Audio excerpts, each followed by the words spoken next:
Hello students, welcome to my YouTube channel. तो कैसे हो आप सब। आज हम करने जा रहे हैं सीरीज एलसीआर सर्किट। इसके तीनों कंपोनेंट्स के सेपरेटली और कॉम्बिनेशन दो कंपोनेंट्स का जो कॉम्बिनेशन हम ऑलरेडी उनको कंप्लीट कर चुके हैं पिछली वीडियोस में। अगर आपने नहीं देखा है तो जाके एक बार उन वीडियोस को देख लीजिएगा, लिंक आपको डिस्क्रिप्शन में मिल जाएगा। बिकॉज जब तक अगर आप वो नहीं करोगे तो ये सीरीज एलसीआर सर्किट होने वाला नहीं है। बेसिकली जो सीरीज एलसीआर सर्किट है काफी ज्यादा इंपॉर्टेंट टॉपिक होने वाला है। ये सीबीएसई पॉइंट ऑफ व्यू से या फिर नीट या फिर जेई, तीनों ही जगह हर टाइप के एग्जाम्स में ये काफी ज्यादा इंपॉर्टेंट होने वाला है। तो चलिए स्टार्ट करते हैं इसको। चलिए स्टार्ट करते हैं। तो हमारा सीरीज एलसीआर सर्किट, तो हमने पीछे पढ़ा था, हमने इंडक्टिव सर्किट पढ़ी थी, कैपेसिटिव पढ़ी थी और रिएक्टिव सर्किट भी पढ़ी थी, राइट। जो हमारी सबसे पहले थी रेजिस्टिव सर्किट, रेजिस्टिव सर्किट जो हमने पढ़ी थी उसमें हमने पढ़ा था कि करंट और जो वोल्टेज होता है वो दोनों, या ईएमएफ जो कह लो, ईएमएफ जो होता है वो दोनों सेम फेज में होते हैं, तो उनके बीच में कोई फेज डिफरेंस नहीं होता। जबकि हमने इंडक्टेंस में पढ़ा था कि इंडक्टेंस में करंट जो है वो लैग करता है 90 डिग्री, और कैपेसिटिव सर्किट में जो होता है करंट जो होता है वो लीड करता है 90 डिग्री। तो इन्हीं तीनों कॉन्सेप्ट्स को लेके हम यहाँ पे स्टार्ट करेंगे चैप्टर। तो सीरीज एलसीआर सर्किट अपने का क्या है, कहने का मतलब है कि हमारे पास जो सर्किट है उसमें तीन कंपोनेंट्स हम यहाँ पे कनेक्ट करेंगे, वो भी सीरीज में, रेजिस्टेंस, इंडक्टेंस और कैपेसिटेंस। चलिए स्टार्ट करते हैं। ये हो गया रेजिस्टेंस, इंडक्टेंस, कैपेसिटेंस। इसको कनेक्ट कर दिया एसी सोर्स जिसकी ईएमएफ है E = E0 sin omega T, resistance R, inductance L और कैपेसिटेंस C। क्लियर। इसके अक्रॉस जो पोटेंशियल होगा वो होगा VR, इसके अक्रॉस जो होगा वो हमने ले लिया VL, और इसके अक्रॉस जो होगा वो होगा VC, राइट। अब बात करते हैं इनके फेज। उसमें हमने ऑलरेडी पढ़ा था कि करंट और इसका ईएमएफ या पोटेंशियल जो होता है वो सेम फेज में होता है, ये हम ऑलरेडी डिस्कस कर चुके हैं। जबकि इस केस में क्या होता है, करंट आई है तो इसका पोटेंशियल VL, करंट जो होता है इसको लैग करता है बाय π/2, जबकि यहाँ पे करंट वो लीड करता है बाय π/2। ठीक है, तो ये डायरेक्शन हमने कंसीडर करी थी एंटी क्लॉकवाइज, तो उसी के अकॉर्डिंग कर रहे हैं। ये ऑलरेडी यहाँ, तो ये हमने पीछे डिस्कस कर चुका है पूरा, आप वहां पे जाकर देख लीजिए। ठीक है, ये हो गया। अब इसका पोटेंशियल आया VR, VL और VC। ईएमएफ जा रहा है I, राइट, सॉरी ईएमएफ जा रहा है E = E0 sin omega T. तो VR के अक्रॉस जो पोटेंशियल ड्रॉप होगा वो कितना होगा, IR। सिमिलरली VL के अक्रॉस हो गया I × XL, और VC होगा I × XC, राइट। ये हो गया। अब ये जो हमारे पास ये तीन डिफरेंट फेज की जो वैल्यूज आई है या फेज डायग्राम, इनको हम एक कॉम्बिनेशन बनाते हैं, क्योंकि हमें तीनों का कॉम्बिनेशन है अपने पास। तो तीनों के कॉम्बिनेशन में जरा इसको हम एक बार ड्रॉ करते हैं। तो फेजर डायग्राम बनाने के लिए पहले कंडीशन लिख देते हैं, फेजर डायग्राम। कंडीशन होगी when VL is greater than VC। First case ये हमारा VL VC से ग्रेटर है, तो इसको कहते हैं इंडक्टिव डोमिनेटेड सर्किट। यह है इंडक्टिव डोमिनेट सर्किट। चलिए ड्रॉ करते हैं। एक तरफ हमने ले लिया VL, राइट, इस तरफ लेंगे हम VR, और ये हो गया अपना VC। तो ये हो गया VC, VL। Clear. X axis के लॉन्ग हमने ले लिया। हमें पता था कि ये VR है और ये और I जो होते हैं वो सेम फेज में होते हैं। ये तो हो गया इसके अकॉर्डिंग, राइट, रेजिस्टेंस के लिए VR और VL सेम फेज में। उसके बाद ये VC है और ये VL यहाँ पे ज्यादा है, तो यहाँ पे हमने VL ये पोर्शन जो है हमने ये निकाल लिया VL माइनस VC, राइट। इस टोटल VL में से VC माइनस किया तो बन गया अपना VL माइनस VC। अब क्या करेंगे, इसके पैरेलल यहाँ पे और इसके पैरेलल यहाँ से, राइट। तो क्या हो गया, यहाँ से दो अपने पास वैल्यू आ गई, ये होगी VL माइनस VC और ये आ गया PR। तो इन दोनों का नेट रिजल्टेंट कहाँ बनेगा, यहाँ कहीं बीच में, जो कितना होता है अपने पास, जो कि होता है अपने पास E0। ये एंगल होता है 5, ये हमने ऑलरेडी पीछे हमने जो पढ़ा था सिर्फ दो दो का कॉम्बिनेशन करा था, राइट। ये एंगल हो गया इनके बीच में π/2, ये देखिए सेम VL माइनस VC यानी VL, और ये भी हो गया π/2, क्लियर। अब हमें जो वैल्यू कैलकुलेट करनी होती है वो है मैक्सिमम, यहाँ तक ये मैक्सिमम वैल्यू होती है, तो इसकी भी हमें यानी L की भी मैक्सिमम वैल्यू चाहिए, VL की भी और VR की भी मैक्सिमम और VC की भी मैक्सिमम, ठीक है। ये थी इंस्टेंटेनियस वैल्यू या कह सकते हैं RMS वैल्यू। अब मैक्सिमम वैल्यू हमें अगर चाहिए तो वो है अपने पास V0 R कितना होगा, I0 R के बराबर, जबकि V0 L होगा I0 XL, और सेम V0 C होगा I0 XC, क्लियर। अब एक बार जरा इसको देखिए, अपने को ये निकालना है तो उस पर पाइथागोरस थ्योरम लगा देंगे। हाइपोटेन्यूज इक्वल्स टू परपेंडिकुलर का स्क्वायर होता है प्लस बेस का स्क्वायर, या बेस का square plus perpendicular square equal होता है, राइट। इसको हम आगे करेंगे, पर देख लीजिए, इसको नोट करिए। तो क्या होगा अपने पास, पाइथागोरस अप्लाई कर देते हैं।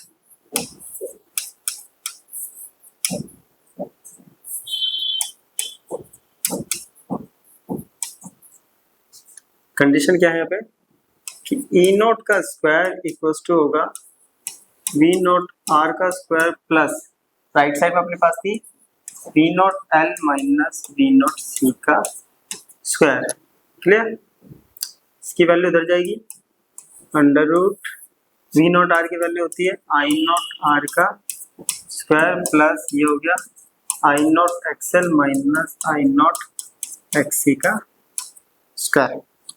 यहाँ से I0 स्क्वायर, इसको ब्रैकेट ओपन करते हैं एक बार, आ गया I0 स्क्वायर R, ये आ गया, यहाँ से I0 कॉमन लेंगे, I0 स्क्वायर आ गया, ये बच गया XL माइनस XC का, क्लियर। अब दोनों के पास I0 है, I0 स्क्वायर है, रूट से बाहर आएगा तो क्या बचेगा, ओनली I0, अंदर बच गया अपने पास R square plus XL minus XC का होल स्क्वायर, यहाँ था E0, इसको इधर आके डिवाइड करेंगे तो E0 by I0 equals to R square plus XL minus XC का, राइट। और ये होता है हमारा Z के बराबर।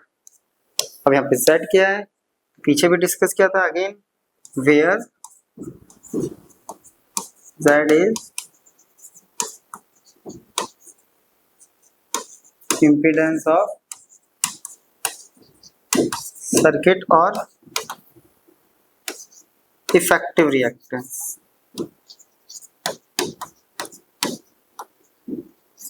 यानी इफेक्टिव रिएक्टेंस में नेट ऑपोजिशन टू करंट, ये सारे क्या है, ये भी opposition to current, opposition to current, तो इस सर्किट के लिए नेट ऑपोजिशन टू करंट कितना होगा, under root R square plus XL minus XC whole square, right. अब इसके लिए हम निकालते हैं फेज एंगल। और फेज एंगल के लिए हमने बेसिकली करा था tan phi इक्वल्स टू, जरा इसको देखेंगे, tan phi ये रहा, परपेंडिकुलर अपॉन बेस होता है tan, तो V0 L minus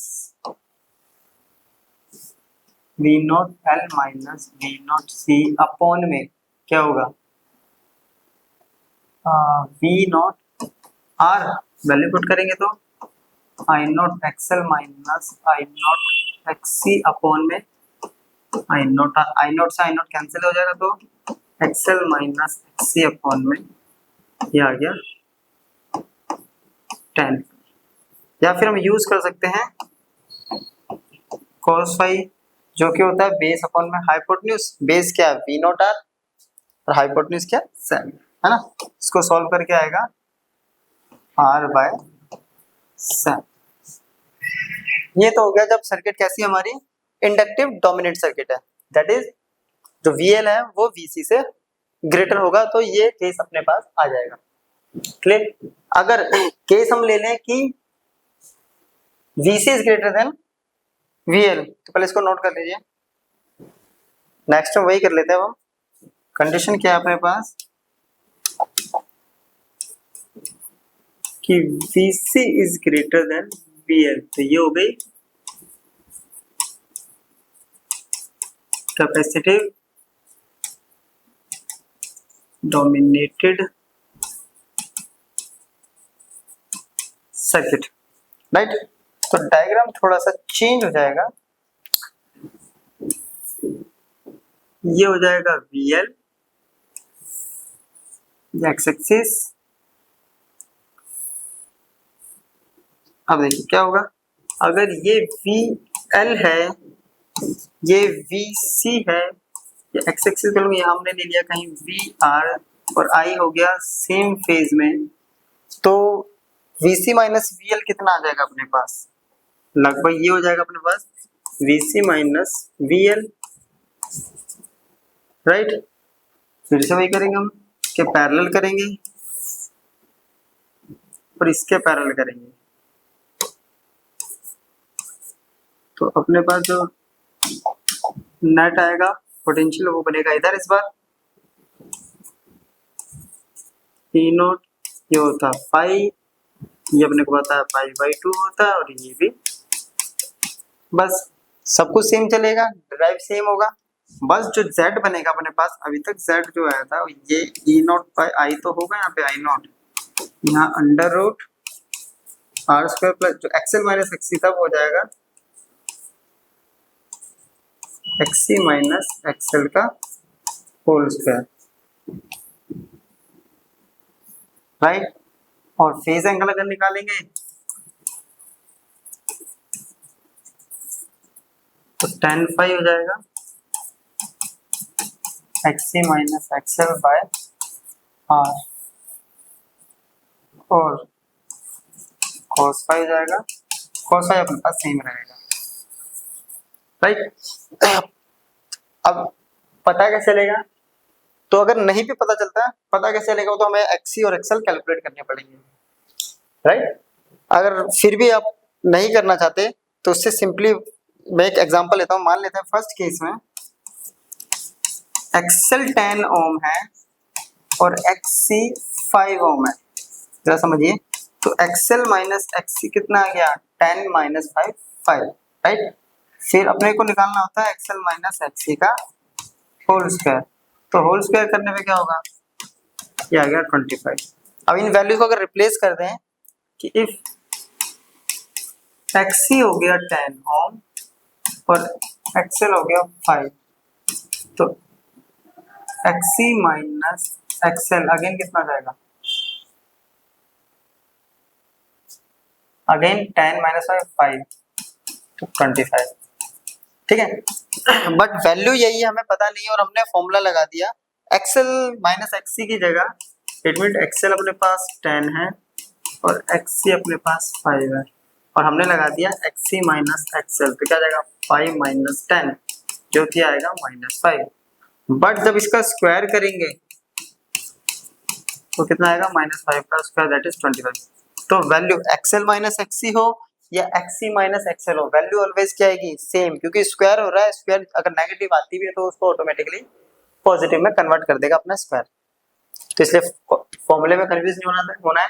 XL minus XC apply करते हैं तब भी सही है, और XC माइनस XL करते हैं तब भी सही आ रहा है। हाँ, अगर स्पेसिफाई कर देता है स्पेशली कि कैपेसिटर डोमिनेट सर्किट है या इंडक्टर डोमिनेट सर्किट है, और उसके अकॉर्डिंग ऑप्शंस में हमें माइनस और प्लस का भी ध्यान रखना है या डायरेक्शन दे रखी, तो उसके अकॉर्डिंग अपने को फिर वैल्यूज पुट करनी है, राइट। और क्लियर नहीं है तो नहीं तो फिर डायरेक्ट कोई भी लगा दीजिए, ओके। चलिए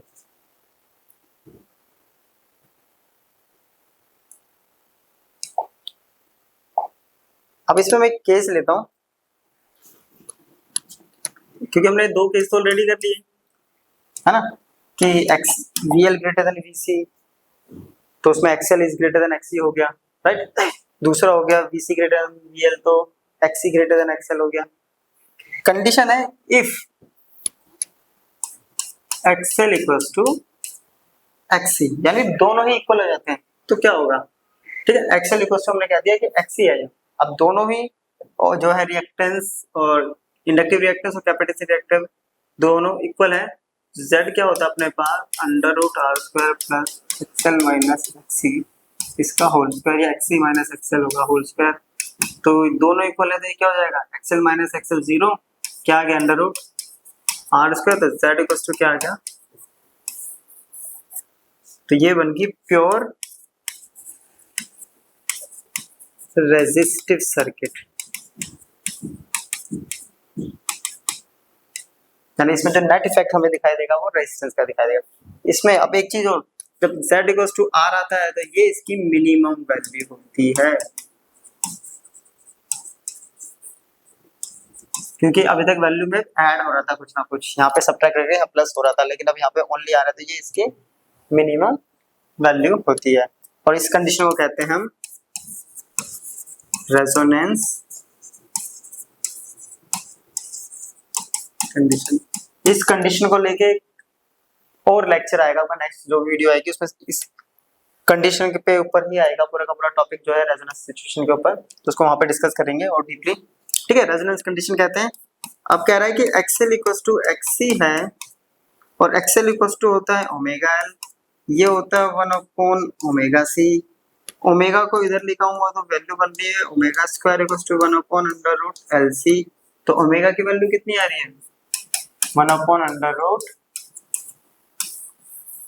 एल सी, तो ये है रेजोनेंस कंडीशन पे, क्लियर। रेजोनेंस कंडीशन पे आ रही है omega 1 upon under root L C, और हमने पढ़ा हुआ है कि ओमेगा इक्वल्स टू होता है 2 पाई न्यू, और न्यू की अगर वैल्यू निकालनी है तो 1 upon 2 pi under root L C, तो ये हो गया 1 upon 2 pi under root L C, clear. तो इस पे हमने क्या कर लिया, Z कैलकुलेट कर लिया रेजोनेंस में, ठीक है। ओमेगा भी निकाल लिया इस सिचुएशन में और फ्रीक्वेंसी भी कैलकुलेट कर ली, इसलिए कर ली क्योंकि इस पे क्वेश्चंस आते हैं, और इस सिचुएशन पे अलग से टॉपिक भी है, इसको रेजोनेंस को आगे हम डिस्कस करेंगे, जो भी नेक्स्ट वीडियो होगी, ठीक है, उसमें हम डिस्कस करने वाले हैं सिर्फ रेजोनेंस कंडीशन को। चलिए एक बार इसको नोट कर लीजिए, क्लियर। चलिए अब इस पे कर लेते हैं कुछ एक दो क्वेश्चन कर लेते हैं पहले प्रैक्टिस, जिससे हमें थोड़ा सा और क्लियर हो जाएगा, फिर जब इसके आगे के टॉपिक्स हो जाएंगे तो बेसिकली इसमें फिर एक न्यूमेरिकल की अलग से वीडियो भी डाल देंगे। तो ये है पहले क्वेश्चन, स्टार्ट करते हैं। बेसिक सा क्वेश्चन है, a resistor of 50 ohm, an inductor of 20 by pi henry, a capacitor of 5 by pi microfarad are connected in series to voltage source 230 volt 50 hertz. Find the impedance of the circuit. Clear. तो question में क्या बोला हुआ अपने को कि ये 50 ohm resistance हो गया, इंडक्टर हो गया 20 by pi हेनरी, कैपेसिटर हो गया 50 by pi माइक्रोफैरड, माइक्रो हटाएंगे तो 50 by pi into 10 to the power -6 farad हो गया। सीरीज में जोड़ा एलसीआर की सर्किट है, ई अपने को मिल गया 230, ई बोले तो E R M S, right, जबकि फ्रीक्वेंसी अपने को दे रखी है 50 हर्ट्ज, क्लियर यहाँ तक। और अपने को बोल रहा है इम्पीडेंस, और इम्पीडेंस इक्वल्स टू होता है Z equals to under root R square plus XL minus XC का whole square. R direct given है, एक्सएल नहीं पता, एक्सी नहीं पता, क्लियर। तो इन सबको क्या कर देते हैं कैलकुलेट।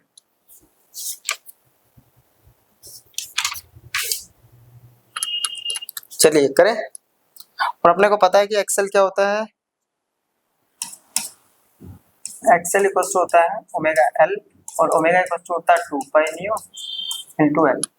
अगर वैल्यू पुट करेंगे 2 pi as it is, new है 50, एल है 20 बाय पाई, इसलिए पाई की वैल्यू पुट नहीं करी थी, इससे ये कैंसिल, 2 5 जा 10, दैट मीन्स 100, 100 इसमें करेंगे तो 200,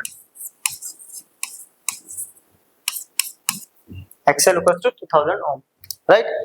अब एक्सी होता है 1 अपॉन ओमेगा सी, जो कि होता है 1 upon 2 pi nu C, clear. तो 1 upon 2 pi nu C, 1 upon 2 pi as it is, nu हो गया अपने पास 50 और सी की वैल्यू है ये रही 50 बाई पाई इंटू, तो 50 by pi into 10 to the power -6, ये हो गया, पाई से पाई कैंसिल हो गया, क्लियर। ये हो गया 200 और इंटू 50, ऊपर चला जाएगा तो 10 की पावर 6, 10 की पावर 6, ये हो गया 100 इंटू 50, राइट। इसको सॉल्व करेंगे तो देखिए 2 0 से कट जाएगा, ये आ जाएगा 10 की पावर 4, ठीक है, ये आ गया 10 की पावर 4, तो इसको ऐसे लिख देते हैं, नीचे बचा है 50,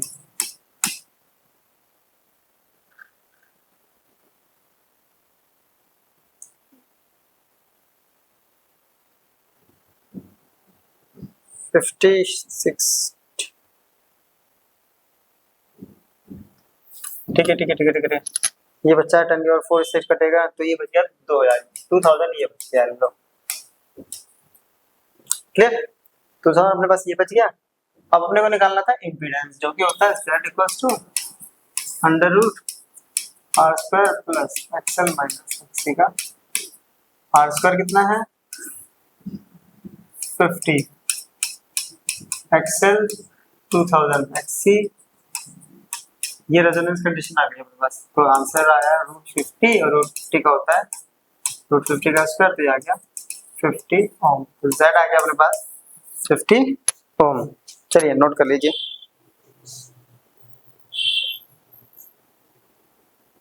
क्लियर। चलिए नेक्स्ट क्वेश्चन कर लेते हैं। तो क्वेश्चन है अपना, a resistor of 12 ohm, a capacitor of reactant 14 ohm and pure inductor of inductance 0.1 Henry are joined in series and placed across 200 volt 50 hertz AC supply. Calculate the current in the circuit, the phase angle between the current and the voltage, take pi equals to 3। तो question बोला है कि resistor है, right, 12 ओम का,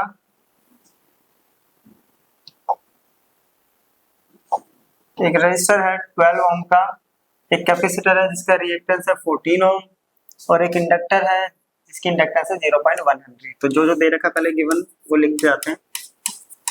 12 ओम capacitor जिसकी reactance means XC दे रखा है, 14 ओम inductance L given है 0.1 हेनरी, ठीक है। इनको कनेक्ट किया हुआ है, ये अपने को दे दिया है 200 वोल्ट और फ्रीक्वेंसी है 50 हर्ट्ज, राइट। तो बोल रहा है करंट निकाल लो, सर्किट के अंदर क्या निकालना अपने को, करंट कैलकुलेट करना है। और करंट अपने पास कैसे आएगा, अगर करंट निकालना है तो अपने को क्या होना चाहिए, अपने को ई दे रखा है और सर्किट है, अब हमने पढ़ा हुआ है E equals to I R होता है, राइट। और ये बेसिकली ओम्स लॉ जो होता है हमारा ये होता है। और अगर ये सर्किट कैसी है, एक एलसीआर सर्किट है, तो आई इक्वल्स टू क्या हो गया अपने पास, ई बाई जेड, क्योंकि सर्किट के अंदर current it means RMS current अपने को निकालना हो, तो ये ईएमएस भी अपने पास आरएमएस है। पहले हमें कैलकुलेट करना पड़ेगा जेड, और जेड निकालने के लिए अपने पास चाहिए अंडर रूट में R square plus XL minus XC. तो यहाँ एक्सी गिवन है, अब एक्सएल निकालना पड़ेगा, एक्सएल गिवन नहीं आर दे रखा है, तो एक्सएल निकालते हैं। तो एक्सएल इक्वल्स टू होता है ओमेगा एल, जिसको हम लिख सकते हैं 2 पाई न्यू एल, राइट। 2 पाई की वैल्यू बोला है 3, फ्रीक्वेंसी है 50, एल है 0.1, पॉइंट से ये गया, ठीक है। 6 और 6 5 जा 30, ये आ गया हमारे पास 30 ओम आ गया एक्सएल, राइट। तो Z निकाल देते हैं, Z equals to under root R square plus XL minus XC whole square. R कितना है 12, एक्सेल अभी निकाला है 30, ये है 14, एक्सी है 14 अंडर रूट, ये आ गया 144, 30 माइनस 14 प्लस 16, 16 हो गया 256, इसको ऐड करेंगे तो कितना आ रहा है ये 400, और 400 का रूट होता है 20, तो z आ गया अपने पास 20 ओम। z आ गया तो current equals to E by Z, current आ गया अपने पास I equals to E by Z, E कितना है 200, Z है 20, तो ये आ गया 10 एम्पियर। तो पहला पार्ट तो हो गया कंप्लीट, राइट। अब कह रहा है हमें फेज एंगल निकालना है करंट और वोल्टेज के बीच में। अब फेज एंगल इक्वल्स टू कैसे निकालते हैं हम, या तो फेज एंगल डायरेक्ट निकाल सकते हैं हम cos फाई का यूज करके, या फेज एंगल हम निकाल सकते हैं tan फाई का यूज करके, XL minus XC by R करके, है ना। तो कोई भी अप्लाई कर लीजिए, tan phi XL minus XC by R, XL था 30, एक्सी है 14, आर है अगर 20 था 12, आर है अपने पास 12, राइट। ये आ गया 16 बाय 12, सॉल्व करेंगे तो 4/3, 4 के डबल ये आ गया, ठीक है। और ये हमने पढ़ा हुआ है, ये ट्रायंगल जो होता है 4, 3 और 5 वाला, इसमें जो 5 आता है वो कितना होता है 53 डिग्री, तो वहाँ पे एंगल कितना होता है 53 डिग्री। तो हो गया ये क्वेश्चन अपना कंप्लीट, तो नोट कर लीजिए इसको। अब हम एक और क्वेश्चन देख लेते हैं अपना। क्वेश्चन बोल रहा है a series LCR circuit with R equals to 20 ohm, L equals to 2 Henry, C equals to 50 microfarad is connected to a 200 volt AC source of variable frequency. What is the current in the circuit at resonance? Current निकालना है हमें circuit में जब condition कैसी है resonance. Calculate the potential drop across the capacitor. तो ये basically अपने को क्वेश्चन गिवन है, ठीक है। करंट किसमें निकालना है रेजोनेंस में। तो आर अपने जो गिवन है पहले लिख लेते हैं डेटा को, 20 ohm, L 2 henry, C 50 into 10⁻⁻6 farad, और ई अपने पास आ गया है 200 ERMS, right. First part current निकालना है, और करंट इक्वल्स टू क्या होता है I equals to E by Z. अब रेजोनेंस सिचुएशन हमने पढ़ी हुई है, at resonance XL equals to XC, और तो जेड इक्वल्स टू होता है आर, ये भी थोड़ी देर पहले ही हमने किया, ठीक है। तो इट मींस अपने पास जेड मिल गया वही जो आर है, और वो है 20 ओम। तो आई कितना आ गया, ई है अपने पास 200, ये हो गया 20, 200 और ये है 20, तो वैल्यू आ गया अपने पास 10 एम्पियर। बिल्कुल सेम पीछे वाले क्वेश्चन के बराबर आ गया। तो अब कह रहा है calculate the potential drop across the capacitor, ठीक है। तो सेकंड पार्ट करते हैं इसका, अक्रॉस द कैपेसिटर। तो क्या होता है V equals to IR, I into यानी I RMS इंटू XC। तो XC हमें यहाँ कैलकुलेट करना पड़ेगा, और IRMS अपने पास ऑलरेडी आ चुका है 10, ठीक है एम्पियर। तो ये तो कोई प्रॉब्लम नहीं है, सारा रह गया XC का गेम। तो XC equals to 1/ω C, 1/ω equals to होता है 2 पाई। अब न्यू अपने को गिवन नहीं है, और हमने पढ़ा है न्यू यहाँ पे यानी फ्रीक्वेंसी नहीं है, लेकिन रेजोनेंस कंडीशन में जब एक्सएल एक्सी के बराबर होता है तो फ्रीक्वेंसी इक्वल्स टू होती है 1/√2 पाई √LC के बराबर। ये हमने कैलकुलेट किया पीछे, इसको यहाँ सब्स्टिट्यूट करेंगे तो क्या होगा, XC इक्वल्स टू 1/2 पाई ऐसे चीज रख देते हैं। फ्रीक्वेंसी की जगह क्या रख दिया 1/2 पाई √LC इंटू यहाँ क्या बचा हुआ है C बचा हुआ है, क्लियर। चलिए सॉल्व करेंगे, 2 पाई से 2 पाई खत्म, तो ये रूट ऊपर जाएगा, रूट LC अपॉन में C। अब वैल्यू रखेंगे L 2C 50 10⁻⁻6 C 50, 2 इंटू 50 100 से बाहर आ गया 10। चलिए 100 से बाहर आ गया 10, और 10 की पावर -6 है तो रूट से भराएगा 10 की पावर -3, तो ये आ गया 10 इंटू 10 की पावर -3, नीचे कितना 50, और कुछ बचा नीचे, इसका 10 की पावर -6, ठीक है, माइक्रो हटाया था, 10 की पावर -6, एक जीरो से ये एक जीरो कैंसिल, राइट, तो ये कितना आ गया 10 की पावर 3 बाय, अब ये आ गया 10 की पावर 3 बाय 5, इसको अगर डिवाइड कर देंगे तो वैल्यू कितनी आ गई अपने पास 200 वोल्ट, राइट, ये आ गया 200 वोल्ट। ये क्या है अपने पास, सॉरी 200 वोल्ट नहीं, ये तो एक्सी है ना, तो एक्सी इक्वल टू है, चलो अभी तो एक्सी निकला 200 वोल्ट, मतलब क्या आएगा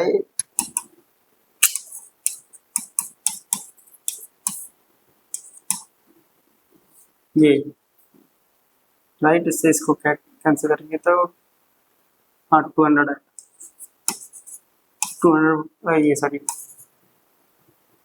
ओम, राइट, एक्सी आ गया 200 ओम, 200 ओम। अब अपने को क्या निकालना है, वी सी इक्वल टू होता है आई इंटू एक्सी, आई था 10, एक्सी है 200, क्या गया 2000 वोल्ट, क्लियर, तो ये हो गया अपना क्वेश्चन। तो बेसिकली ये थी हमारी आज की लेक्चर वीडियो, जिसमें हमने एलसीआर सर्किट को कंप्लीट किया, उसमें हमने इम्पीडेंस निकाला, दो डिफरेंट सिचुएशन देखी वहाँ पे, जब एक्सएल ग्रेटर देन एक्सी हो और जब VC XC greater than XL हो, और प्लस हमने एक और कंडीशन देखी जब एक्सएल और एक्सी के बराबर, तो उन सिचुएशन को हमने स्टडी किया और उनको कुछ क्वेश्चन प्रैक्टिस करें। अब नेक्स्ट वीडियो में हम इससे आगे के टॉपिक्स को कवर करेंगे, तो मिलते हैं नेक्स्ट वीडियो में, तब तक के लिए गुड बाय।